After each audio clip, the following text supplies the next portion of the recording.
I'm Dr. Christy with Health by Design. I'm a chiropractor, clinical nutritionist, and kinesiologist, and I've been in the wellness field for 15 years.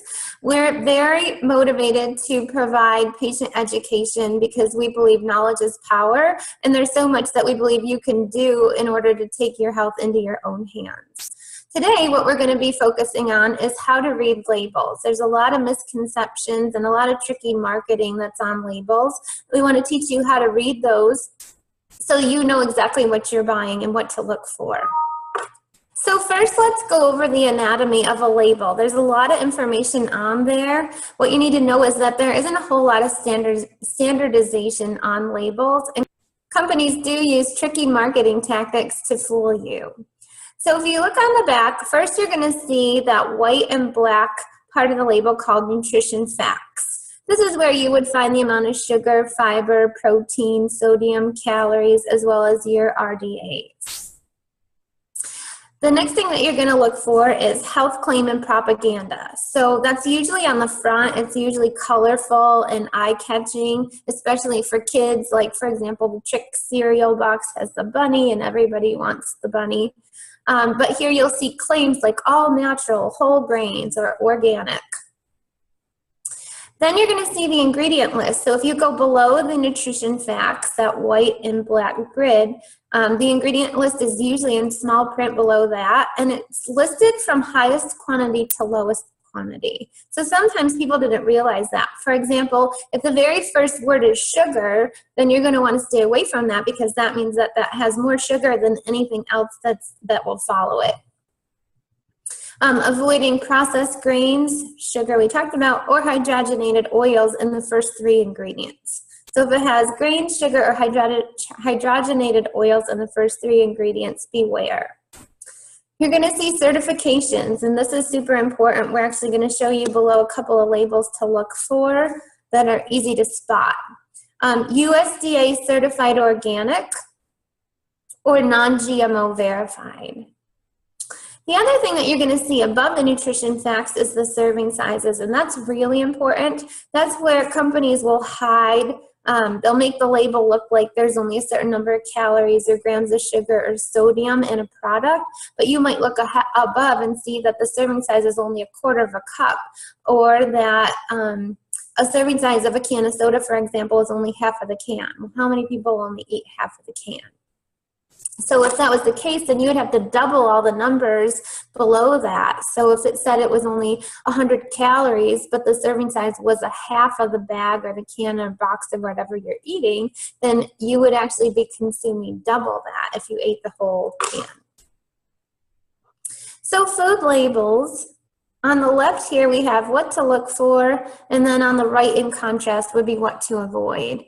So if it's pronounceable, so if the ingredients are something that are recognizable and list all whole foods, for example. A short ingredient list. So when you start getting those ingredient lists that have a gazillion different words and all these different chemicals and things that you have, can't pronounce, that shows you the difference. So I just always kind of encourage people, if you made bread, for example, how many ingredients could you possibly put in bread? It would be water, flour, eggs, maybe some salt, or maybe some seasonings or other flavorings that you had. If you get a bag of bread from the store and it has upwards of 50 ingredients, those are chemicals. That's a processed food. Here on the left, I want you to study and kind of memorize this USDA organic here and this non-GMO project verified. These are the certified list. These are the certified labels that you want to look for in some of your common products, and they're usually right on the front and easy to see. Sometimes, depending on where you shop, this USDA organic might even be on the labels, like on the storefronts, on the shelving, for example. But if you see those, then you're good to go. These foods can still be higher in carbohydrate or sugar content, but as far as the quality and ruling out potential for antibiotics, growth hormones, and pesticides, you're good to go here. Let's go over the right side of this graph. Products to avoid: high fructose corn syrup, corn solids, or fructose. Those are all sweeteners that have been more highly linked to diabetes and heart disease than even sugar itself. We're going to go over a little bit more detail, but if you see artificial or isolated vitamins, for example, the word enriched, if you see wheat that says white wheat, but it's enriched, that simply means that in the processing of that food, they stripped out all the naturally occurring vitamins, and then they enrich it, meaning they spray synthetic vitamins back into it. So you want to stay away from those. Another thing to be avoiding on the nutrition facts labels, anything that boasts more than 100% of the recommended daily allowance.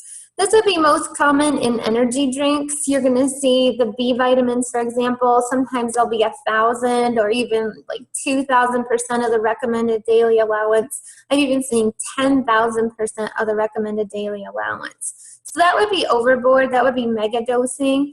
And the reason that they do that is because you'll initially feel a high or a buzz from those types of foods, but it wouldn't be sustainable. Artificial coloring for a number of reasons. These are very toxic to the body, especially the nervous system, and in children have been linked to things like hyperactivity and attention deficit disorder.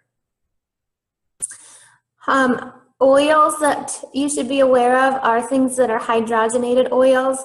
This gets a little bit tricky because sometimes they don't come right out and use the word hydrogenated. Common ones would be canola, cottonseed, or sunflower oil. Another interesting fact on the cottonseed oil is that if you think of this for a second, cotton isn't really a food.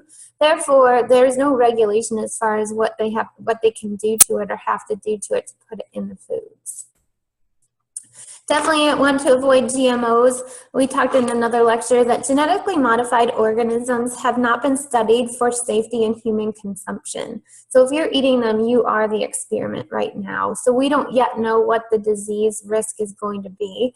Usually when things are new on the market, we don't see it for generations to come what the health toll will be. So be aware with that. Things that are commonly genetically modified are wheat, corn, and soy. So if it doesn't have this non-GMO project verified on wheat, corn, or soy, assume it's genetically modified.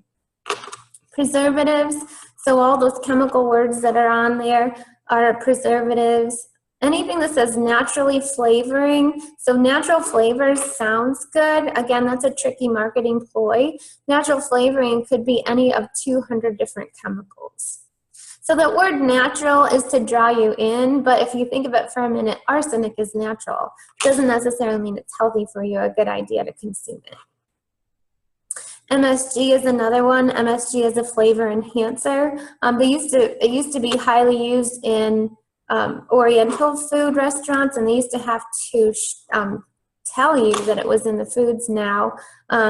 That's gotten to be a tricky thing. So I would encourage you after this lecture to Google search alternative names for MSG, and you'll see over 20 different names. So they start to hide that because as consumers and we get smarter, they get smarter and trickier with how they put these ingredients on the labels because they still want to sell their products.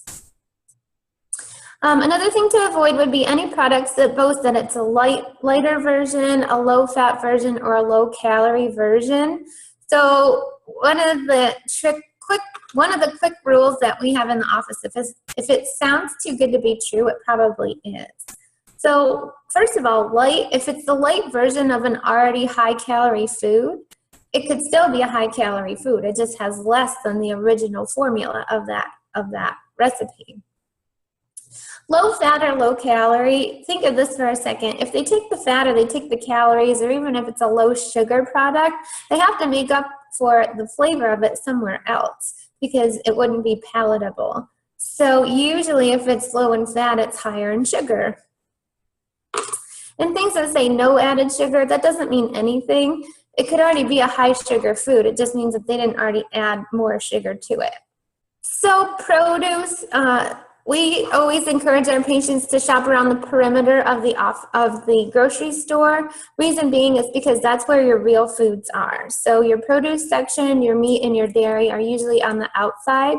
So we always say if it's a real food, you don't need a label to tell you an apple is an apple, and you don't need a label to tell you chicken is chicken, for example, but there are produce labels, and we want to show you what those are. If you had a 5-digit code that starts with the number 9, it means it's organic. So you guys have all seen these little stickers that you have to peel off before you eat your fruit or vegetables. So that's where we're looking for that number right across that little sticker. If you have a 4-digit code starting with a 4, that means it's conventional. So conventional means that it's grown with chemicals, it's grown with pesticides, it could be genetically modified. And then if you have a 5-digit code starting with the number 8, it means it's genetically modified. So these are harder to find. Usually you're going to see the first two, either the number starting with a 9 or the conventional 4-digit codes. It's rare to see this number starting with 8 because they've changed some of the labeling laws, and companies don't have to disclose to you if it's genetically modified. It's actually a choice. The company has a choice whether or not they want to disclose that information. So it doesn't mean that it's necessarily that we agree with it, but that's the way it is. So we went over some of these, but some of the misleading claims, light, for example, if processed to be either low in calories or fat, they usually make up for it with increasing the sugar. Multigrain also is one of those things that sounds like it's a healthy idea, but it just means that there's more than one type of grain, and they still could be refined grain. So unless the product is marked as whole grain, that's what you want to look for instead of multigrain, it still could be high in refined grains. Natural, we just kind of talked about that, but it doesn't mean that it necessarily resembles anything natural. It just means that at some point the manufacturer had a natural source.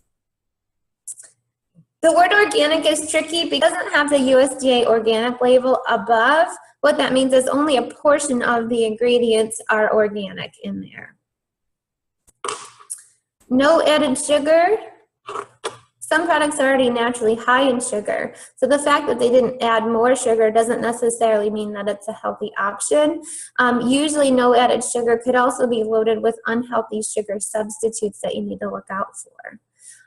A lot of the sugar substitutes are shown to raise your risk of diabetes just as much as eating sugar alone, and it's very neurotoxic to your brain.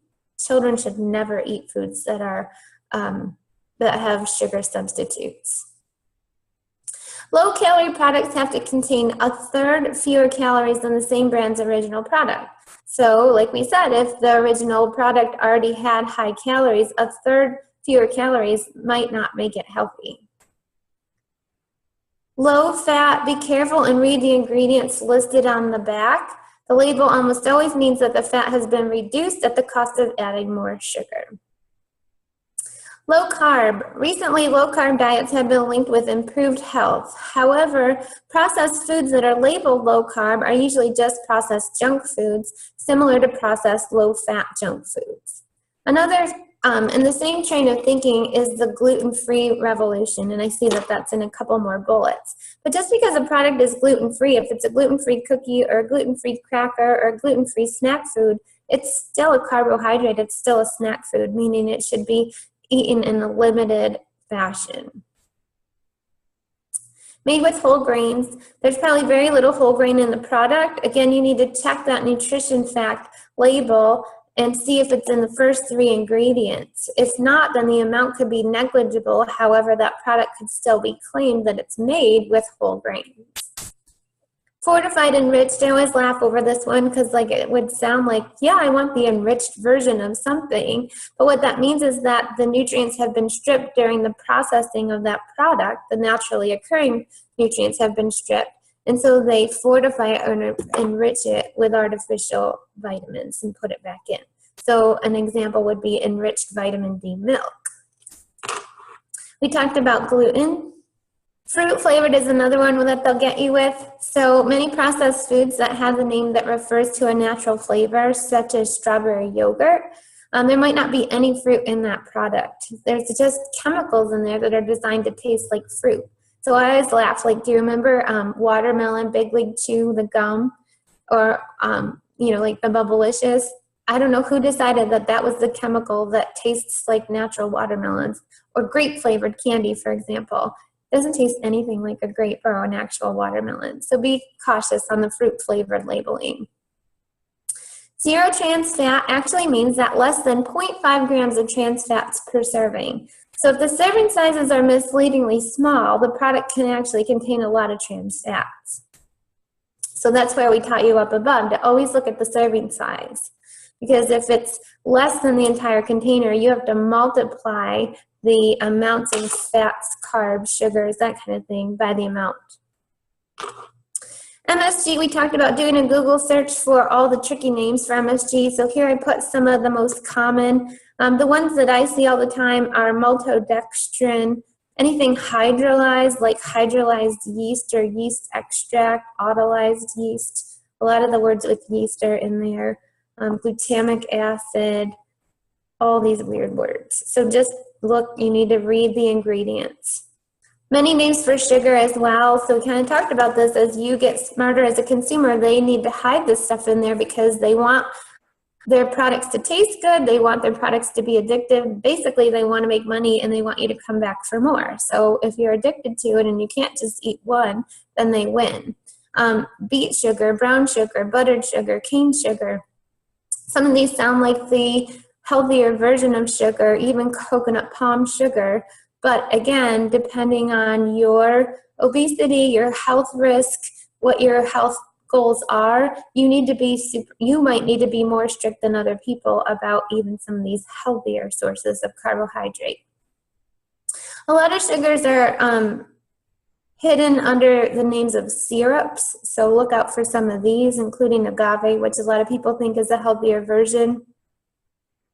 And then other added sugars, barley, malt powder, fructose, lactose, corn sweetener, fruit juice concentrate, that's a huge one. They use the word fruit juice concentrate, again, to make you think that it's sweetened with natural measures.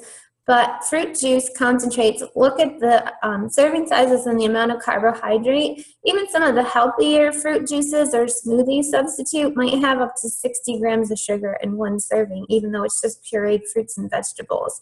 So you start to get these fruits and vegetables down into a concentrated form without the naturally occurring fiber, and it can really sidetrack your weight loss or health goals. So we only need to look at a couple of these supplement labels for you to start to get the idea. Vitamin A, for example, if the source given is something pronounceable, recognizable, like a carrot, then you can assume it's natural. If you start to see some of these chemically sounding words, acetate or palmitate, or if the source isn't given, you assume it's a synthetic form. Vitamin B complex, the natural form of vitamin B would be nutritional yeast. So we talked about yeast as far as MSG. Nutritional yeast or brewer's yeast is not a form of MSG. It's a naturally occurring substance that's high in B vitamins. So I want to make that distinguish that. So if it says nutritional yeast, assume it's natural. If the source isn't given, assume it's synthetic. Same thing for most of the B vitamins as we go through. Yeast is a common natural source. B12 liver is the natural source. So you can kind of read through all of these, but if you can't pronounce it, or if it's a word followed by a number, words and numbers combined together usually are chemicals. The reason we talk about that, the difference in reading supplement labels, is because not all supplements are created equally. In an attempt to get more nutrition and vitamins in your diet, you could actually be doing more harm than good unknowingly.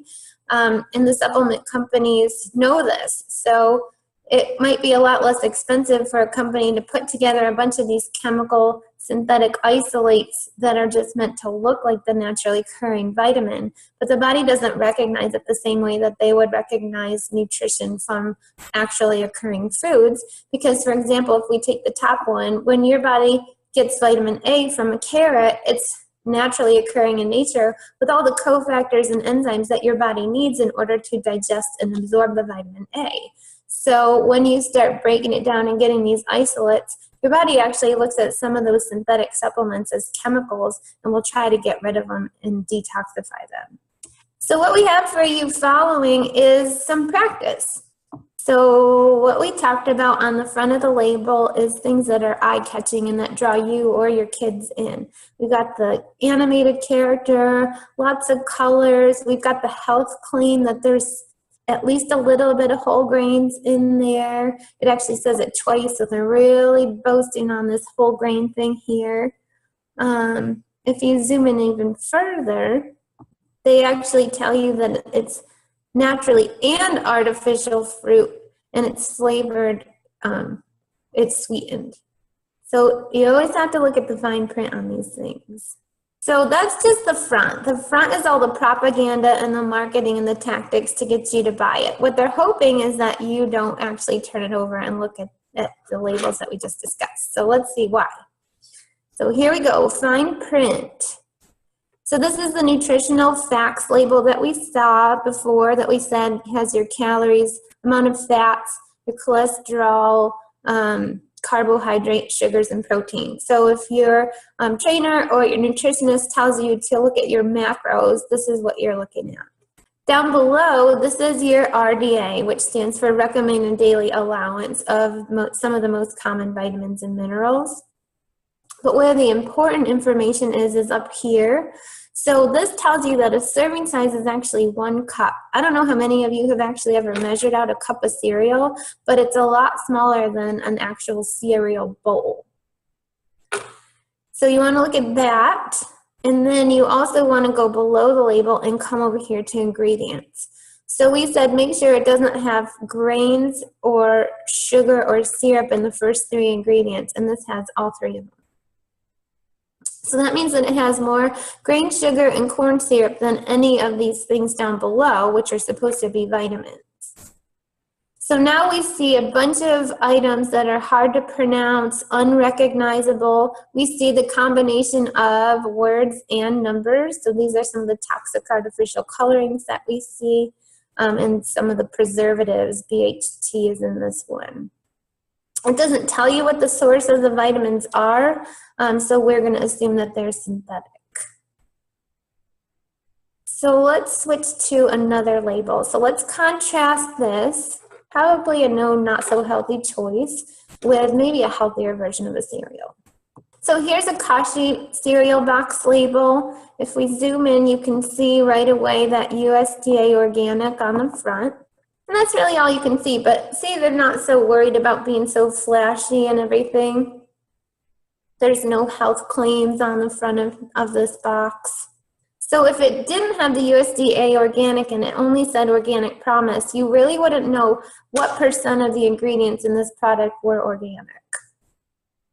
But since you have the USDA organic, it's a safe, as long as it matches up with the amount of carbs that you're allowed to have in your specific program. So then on the back, on this one, we see that the serving size is actually 28 biscuits, so I didn't measure that out, but that seems like a lot more than a cup of cereal. You see down here that there is only 9 grams of sugar and that the fiber is 5 grams. So anytime you do eat a bread or a cereal, we always say to look for at least 4 grams of fiber. The more fiber that's in there, the less that these sugars or the grains are going to increase your blood sugar levels. But that's a decent amount for something like a cereal. Now look at this ingredient list compared with the Trick cereal. A lot shorter ingredient list is what we looked for. This is all pronounceable things that you would recognize. It does have wheat in the front, but it doesn't say multigrain. It says whole grains, and it does indicate that those are organic. It does have a sweetener in the first few ingredients, even though there are only a couple of ingredients. So it's still cane juice, so it is a sweetened product, even though it's one of the healthier sugars. Cinnamon, and then cinnamon flavor. So the cinnamon flavor is the only real questionable thing in there. I don't know what that means, but overall, that's a much healthier look. A couple other labels that we just want to draw your attention to. Sugar can be hidden in some things that are marketed to us as healthier snacks. A lot of your granolas, only 1 tablespoon here has 14 grams of sugar, so that's just as much as sometimes eating a I don't know, a candy bar or having a full glass of juice. Again, 2 teaspoons has 10 grams of sugar. So that's not a huge, like nobody eats 1 tablespoon of this stuff. They usually eat handfuls, or you seem like pouring it into their mouth, or sitting down, not even being aware of how much you're consuming. So that's where, that's where you need to look at the serving size on the ingredient, which is on the back. We were taught that oatmeal is a heart-healthy breakfast cereal, but not if it's coated in sugar and not if it's a processed oat. So steel-cut oats are a lot healthier for you because it has all of the intact fiber and protein in it, whereas processed oats or microwavable oats, they have no health value whatsoever, and they're loaded with sugar. A lot of these cinnamon and spice or flavored ones, again, 1 tablespoon has 16 grams. Nobody's eating a tablespoon or 5 teaspoons of a food, so be cautious. Your salad dressings and condiments is another area for hidden sugars. So while you're trying to make the right choices and have a salad or a low-calorie, nutrient-dense meal replacement, you could be coating that healthy salad with high sugar-containing dressings. So again, 2 teaspoons has 7 grams of sugar or 10 grams of sugar, and this is, this is sold in the refrigerator section, in the produce section, so you might be under the impression that it's a healthy version. Peanut butter, yikes. Take a look at these ingredients. Just going on what we learned today, this Organic Nature's Promise only has 1 ingredient, organic peanuts. Some products have peanuts and salt, which would be great if it's sea salt, but now over here you start to get artificial oils, sugar, hydrogenated oils. This one has cottonseed, which isn't even a food product, and this has additional preservatives in it. And then some of these even heart-healthy snacks, if it makes a claim on the front that says heart healthy, you still need to read the label on the back for the amount of carbohydrate content and, again, artificial oils and sweeteners that are in there. So as you can see, there's a lot to know and to educate yourself to be a smart consumer. A lot of this stuff is misleading and tricky, and it's put that together that way for a reason. But you can empower yourself through getting educated on how to buy the right things. So again, we hope this helps you on your health journey, and I look forward to teaching you additional topics in the future.